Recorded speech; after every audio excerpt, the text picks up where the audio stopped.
The challenge of the Yukon. It's King, swiftest and strongest lead dog of the North Country, blazing the trail for Sergeant Preston of the Northwest Mounted Police in his relentless pursuit of lawbreakers. On King! On Husky! Gold discovered in the Yukon. A stampede to the Klondike in the greedy race for riches. Now back to the days of the gold rush when Sergeant Preston and his wonder dog King battled through storm and snow to preserve law and order as they met the challenge of the Yukon.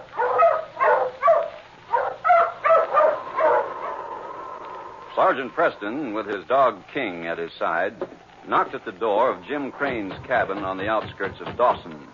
The door was opened by young Tommy, Jim's 12-year-old son. Hello, Sergeant Preston. Come in. How are you, King, old fella? How are you, Tommy? Your father here? He'll be here any minute now, I think. He went over to Tim Lacey's to look at some furs. Take your park off and sit down, Sergeant. Thanks, Tom. I came over to have a look at those sled dogs your dad has to sell. They're out in the kennels. Did Dad tell you that Vixen had her pups? Yes. They're about 10 days old now, aren't they? Yeah, and the cutest things you ever saw. Oh? I've got one of them right here in this box.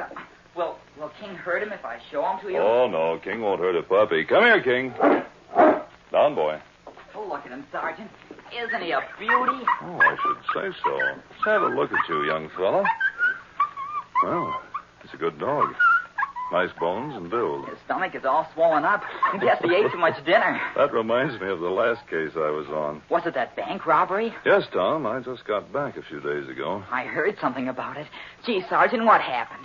Will you tell me about it? As long as you're going to be waiting for Dad, you'll have time. Why, sure. But you'd better put this little fella back in his box. I think he's sleepy. Guess I'd better. He always gets sleepy after he eats. There you are, Spot. Go to sleep. Gee, Sergeant, I've been waiting to hear about you getting those robbers.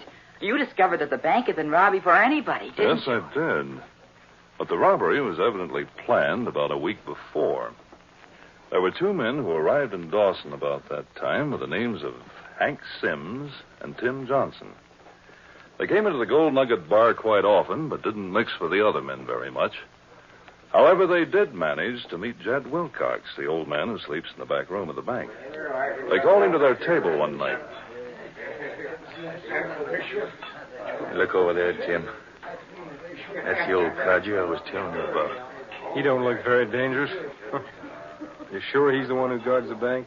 Pretty sure. He's coming this way. This is as good a time as any to find out. Hello, mister. Oh, howdy.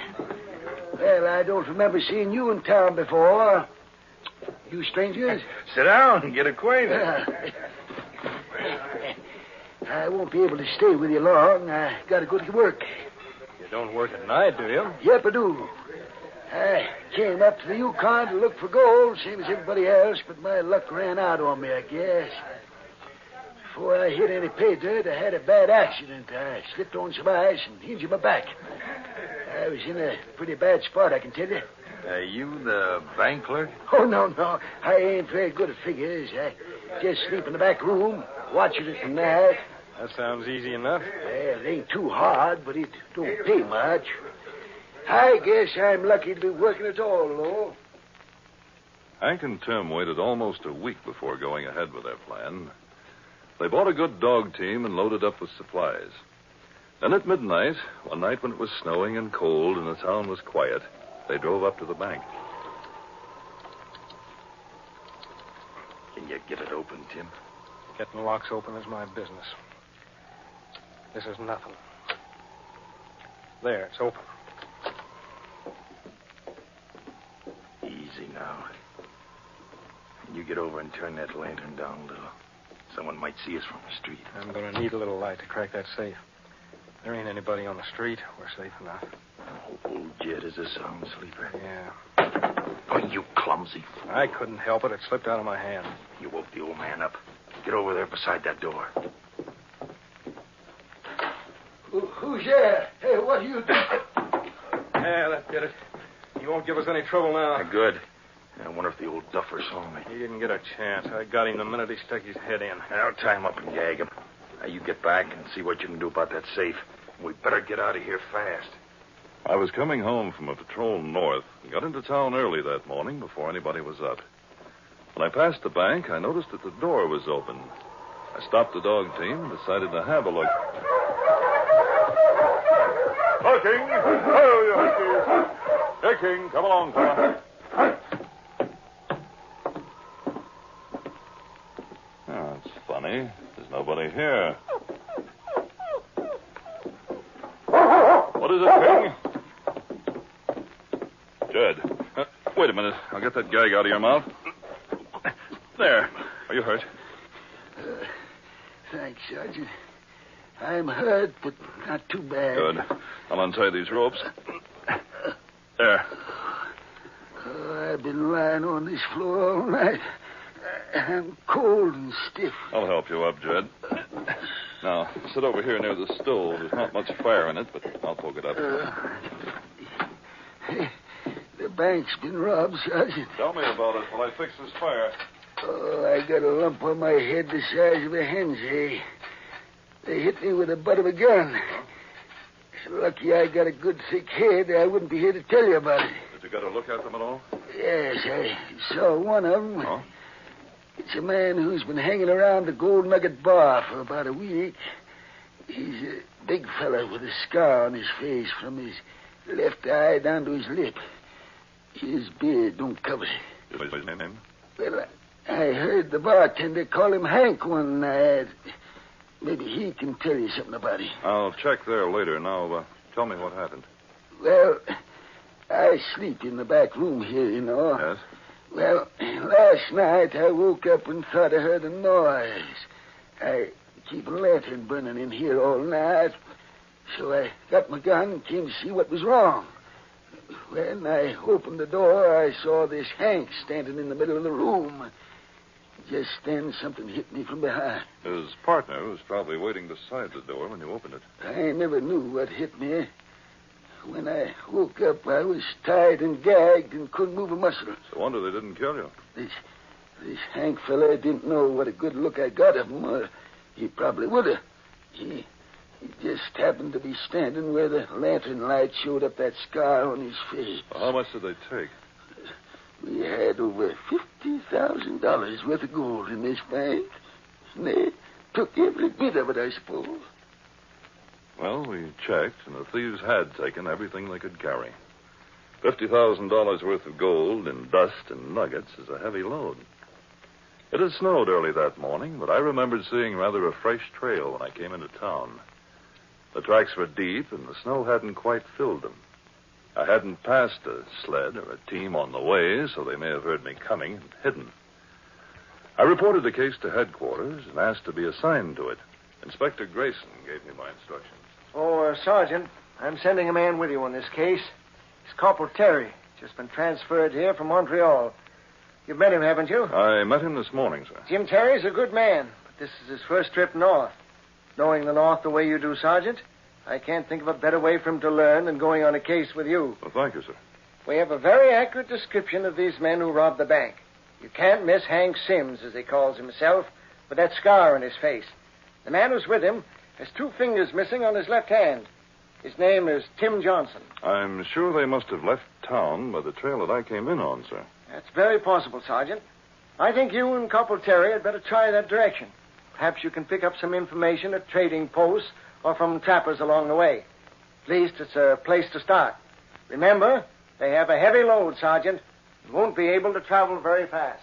I was glad to have young Corporal Terry with me. We seldom travel alone at this time of year because the temperature's liable to drop to 50 or 60 below zero. And it's very dangerous to be alone on the trail when that happens. Corporal Terry's initiation to the ways of the North Country wasn't easy. First day we were out, the temperature fell to 65 below zero. So we holed up in the trapper's cabin for a day or two. But the men we were after didn't dare to stop. They had a heavy load on their sled and didn't want to be seen by anybody. Hank Sims and his partner Tim Johnson were mushing along the trail that led along a creek when the temperature dropped. Tim wasn't used to the north. Hank, we got to stop and build a fire. This cold is eating right into my bones. Yeah, we can't stop. This ain't the time to go soft. We'll have a Mountie on our trail by this time, sure. But my foot's numb. Keep moving. If you stop, you'll freeze. My foot. Hank, wait. Oh, there. Hank, my foot broke through. It's wet. Ah, you fool. I told you to watch out for spots like that on this creek. I get that boot off right away. Yeah. How can there be water when it's so cold? This creek is fed by springs. The snow and ice freezes over the top, but there's a pool of water under it. I told you to watch out. Now get a fire belt. Hank, my hand, my fingers are numb. I can't open these laces. You should have cut them open. Your hand is frozen. Don't you know you can't take off a mitten in this temperature? Oh, why did I bring you with me, you stupid fool? Hank, my foot, there ain't no feeling in it. I can't walk. By the time I build a fire and get your foot fixed, we'll lose hours of time. Maybe I could ride on the sled. Maybe we could like We got it. too big a load now. If you think we're going to drop off supplies so you can ride, you're crazy. But, Hank, my foot's froze solid. It's like a piece of ice. I ain't going to lose time just because you're a fool. I told you to be careful. Hank, don't leave me. I can't walk. Merce! Merce, you husky! Merce! Hank, come back. Don't leave me. Hank! Hank! 2 days later, Corporal Terry and I were mushing along that same creek. We weren't at all sure that we were on the trail of the thieves, but I was heading for a trading post where I hoped Hank might have stopped. All of a sudden, King barked up ahead of the team. Oh, hurry, huskies! Something wrong, Sergeant? Yes, Corporal. Look there, beside the creek. You mean that white figure? It's like a snowman. It's a man covered with snow. Come on. Look out, Terry. Go around that place. That's one of those traps I was telling you about. There's a spring under the ice right there. Got to watch where I was going. Yes, King. It's a man, all right. Why, look. He froze to death sitting up. They were fools to try and travel at low temperature, and they didn't know the country too well. Sergeant, do you think he's one of the men we're after? Yes. Now we know we're on the right trail. Look here, Corporal. This left hand, the one without the mitten. 2 fingers are missing. But the other one, the other man, Hank, why didn't he take him on a sled or something? Well, you see this foot? Has ice all over it, like an icy boot. Tim probably stepped into a hole, and Hank didn't want to waste any precious time saving him. But to leave him like this, to freeze. And now we know what kind of a man we're after. But he's left a clear trail in the snow. Yeah, but look. It's beginning to snow. Big flakes, too.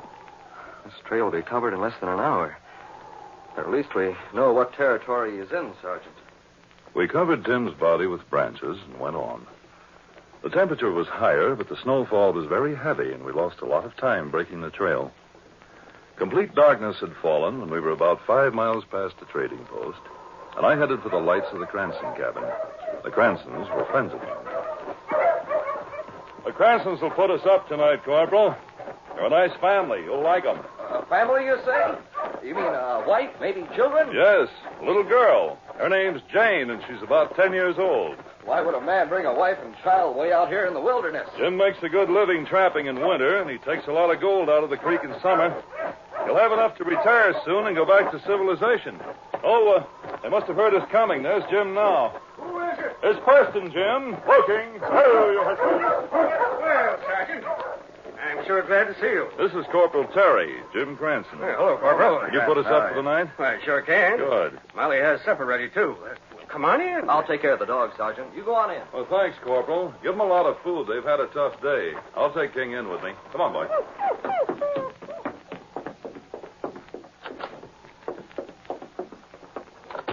Oh, Molly, it's Sergeant Preston. Hello, Molly. Sergeant, how are you? Sergeant Preston. Oh, goody. Hello, Jane. How's my best girl? Oh, Sergeant, I'm so glad you came. I've got something to show you. Look, over here by the stove. Jane, give the sergeant time to take his park off. Oh, he can do it later, Mommy. Look, I got a new puppy. Oh, King won't hurt him, will he? No. Go on back, King. Why, he's a beautiful pup. Do you want to hold him? Come on, Frisky. Oh, he's nice. But, great Scott, look at that stomach. He's swollen up like a balloon. Jane fed him too much. Oh? Jim and I went to the trading post this afternoon. We got back just a little while ago, and Jane had just finished overfeeding him. See. I thought he must be very hungry because he ate half of one of my moccasins. So I gave him all he could hold. He sure can hold a lot, too. Well, pups are little gluttons, Jane. They like to eat. But getting all they can hold isn't too good for them. He swells up like that after all his meals. So would you if you ate the way he does. Well, he'll get skinny again. He always does. I never saw anything get so fat and skinny so fast. Put the puppy on the floor, Sergeant, and take your park off. There you go, Frisky. I'll be nice to him, King. Jane, you see that they make friends with each other. I will. Oh, look at Frisky. He's so afraid of King. He's lying on his back and waving his feet in the air. Let me take your things, Sergeant. Oh, thanks, Jim. Make yourself comfortable beside the fire. Thanks, I will. Dog's all right for the night. Oh, Molly, this is Corporal Terry, Mrs. Cranston. How do you do? How do you do, Mrs. Cranston? Jim will take your parka, Corporal. Just sit down and get warm. Thanks. I'll have supper ready in no time. Here you are, Jim. Oh, this fire certainly feels good.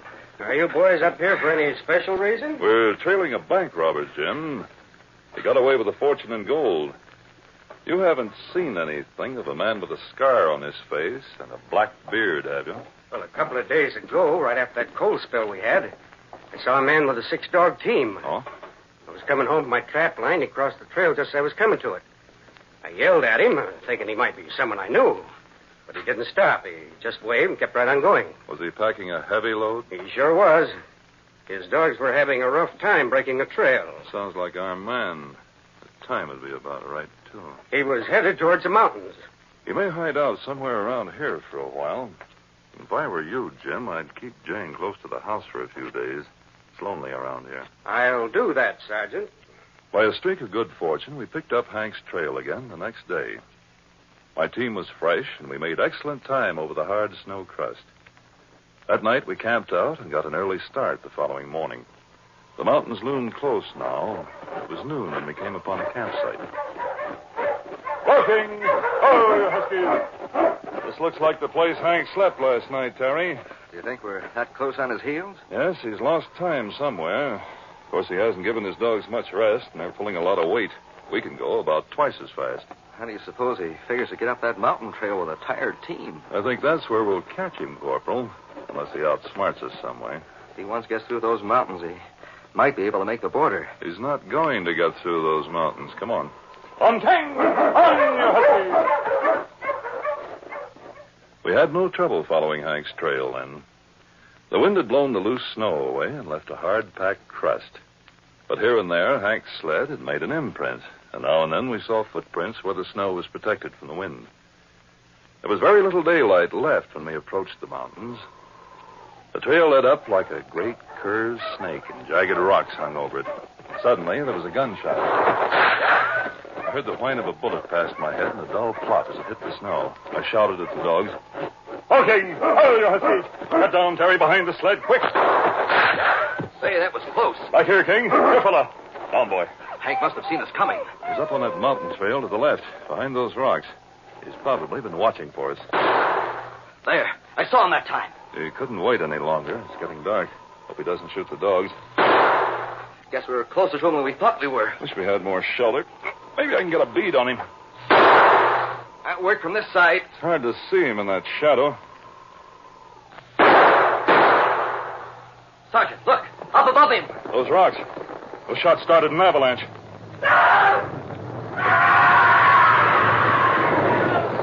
We're all right. We're not in this path. Gosh, I never saw anything like that in my life. Looked as if half the mountain fell on him. I'm afraid that's the end of Hank. He's buried under tons of ice and rock. And I'm afraid that's the end of the bank's gold, too. It's buried with him. But can a shot start an avalanche like that? Oh, yes. The rocks get loaded with ice and snow, and any slight jar can start them down. And once started, they take everything in their path. It was the most horrible thing I ever saw. Glad we weren't any closer. I think it's safe to go over there now. Come on, Terry. Let's see what we can find. All right, Sergeant. It's hard to believe a shot can do that. Of course, our task was a hopeless one. We couldn't even get near the spot where Hank had last been seen. There were tons of ice and rocks covering the trail, and Hank was buried far beneath them. We camped at the base of the mountain that night and started back the following day. I decided to stop on the way home to tell the Cranstons that they no longer had to worry about a criminal in that vicinity. It was about noon 2 days later when we arrived at their cabin. Walking! Sergeant Preston. Hello, Corporal. We're back sooner than I thought we'd be, Molly. Come on in. Jim and Jane aren't here, but they will be soon.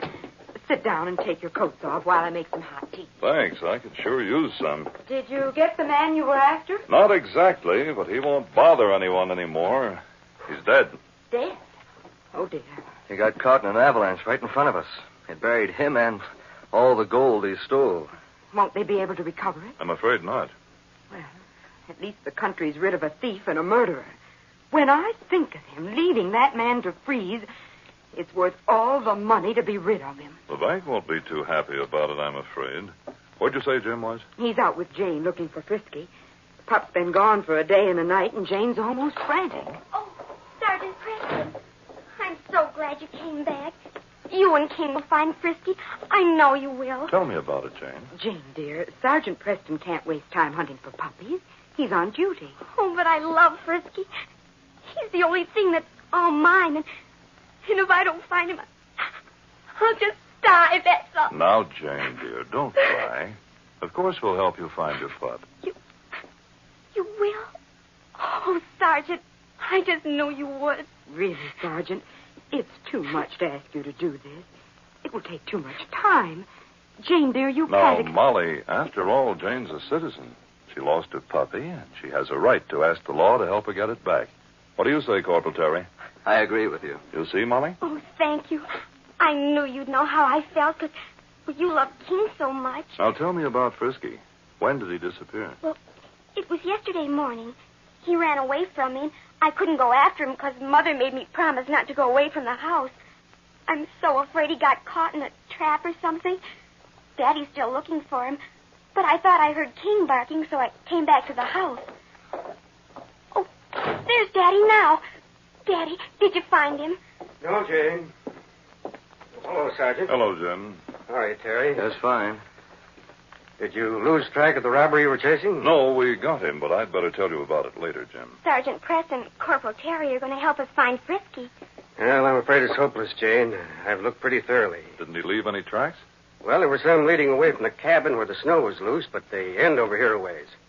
The snow crust is hard, the wind blew the loose snow away. He was so light he didn't leave any tracks on the crust. Well, at least you know what direction he took. Well, he was a strong pup. I'm afraid he wandered a long way off.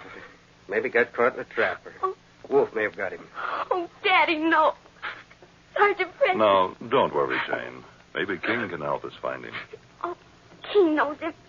They got to be good friends when you stayed here that night. Well, this is too much to ask of you, Sergeant. You lose too much time. After being on a manhunt, this seems rather foolish. Not at all, Jim. Frisky means more to Jane than that gold does to the bank. I know how I'd feel if King were missing. Oh, can we start looking right now? Well, first of all, we have to let King know what we're looking for, dear. Have you anything here that smells like Frisky so that King can get the scent? Oh, dear. I brushed Frisky so much and kept him so clean that he didn't smell at all. Well, that's not what I mean, Jane. You see, dogs can smell things that humans can't. Everything has some sort of scent, and a dog's nose is very keen. He depends on that more than he does his eyes. Frisky's blanket is in his box. Would that do, Sergeant? Well, that'll be fine, Molly. I'll let King smell that, and we'll find Frisky if he's still alive. I'll get it, Sergeant. I just know King will find Frisky. I've trained King to find things by giving him the scent and telling him to search. We found a lot of people that way by letting him smell a garment they've worn. Well, we took Frisky's blanket with us and followed the tracks he'd left. They went north and ended, as Jim said, where the snow crust was hard and shiny. I let King smell the blanket, and from there on, he took over. We crisscrossed back and forth for a time, and then a light wind came up from the north. Suddenly, King sniffed the air, whined, and started off in a straight line. We were almost a mile from the cabin, but little Jane struggled along with us.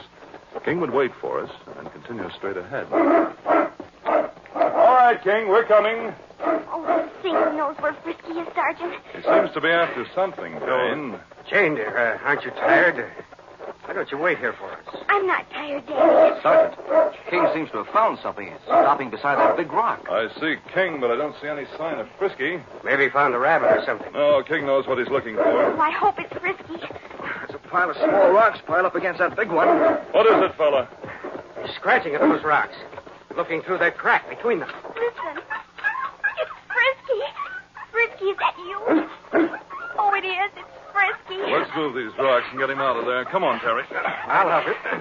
Let's see how he got in here. Well, this one will do it. Ah, here he is. Oh, Frisky. I'm so glad to get you back. Look at him. Look how fat he is, that stomach. After being in there for 2 days. Wait a minute. Come on, boys. Help me move some more of these rocks. Oh, sure. Here, I'll get this one here. Yeah, that does it. There's something in that hole in the side of the big rock. What is it? There's something. Well, a sack of dried fish ripped open. And there's more food in there, I think. Wait, I'll get it. This must be somebody's cache. What's a cache, Daddy? Well, it's a place where someone hides food to use later. If he comes back from a trip along the same route. There's more than food in this one. Look at this, Jim. It's a bag. It's a bag of gold. The bag belongs to the bank in Dawson. Corporal, I think this gold was hidden here by Hank Sims. You mean the man you were chasing? That's right. He hid the gold here along with a lot of supplies. And that gave him a light load to carry, and he planned to lead us off into the mountains where he could ambush us. And he'd come back, pick up the gold and supplies. Or maybe he thought he'd get over the border and come back after we'd stopped chasing him. You see, he couldn't have made it with a heavy load of gold. And now you can take the gold back to the bank. Yes, thanks to Frisky. But how did Frisky get in there? And why didn't he come out the same way and come home? Well, Jane, I think Frisky went exploring. He must have smelled the food in here with the gold, squeezed through a crack between the rocks. But after he ate all he could, his stomach was too big to get out again, so he probably just lay down and went to sleep. But he always gets thin when he hasn't eaten for a while. But when he's thin, dear, he's hungry. So when he woke up, he filled up again and couldn't get out. Well, come on, Corporal. Let's get the rest of the gold out of here. All right, Sergeant. That pup is sure a little glutton. Oh, but I love him. And I love King, too. Finding him. So, Tommy, that's how we got the gold back for the bank. Some of it was your father's, I think. Gee, Sergeant, that was swell. I hope I can train my pup the way you did King. Oh, it isn't hard if you're patient. It was sure lucky that you thought the pup was just as important to find as gold. What was important, Tommy, a dog is a good friend. And a faithful friend is much more important than gold. Isn't it, King?